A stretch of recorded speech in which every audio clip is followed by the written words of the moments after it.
учитель начальных классов общеобразовательной средней школы номер 56 Турсунова Наталья Дмитриевна. Активные методы обучения на уроках в начальной школе.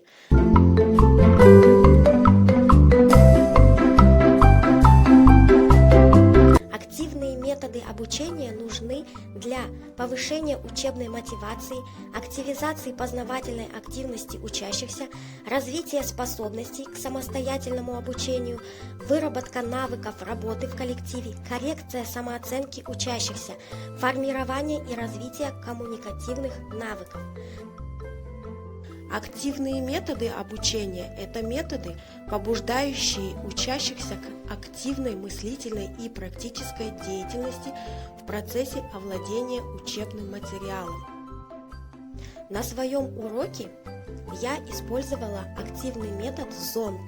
Цель – положительный настрой на работу, установление контакта между учениками. Этот метод можно использовать на любом этапе работы на уроке. Это все зависит от учителя.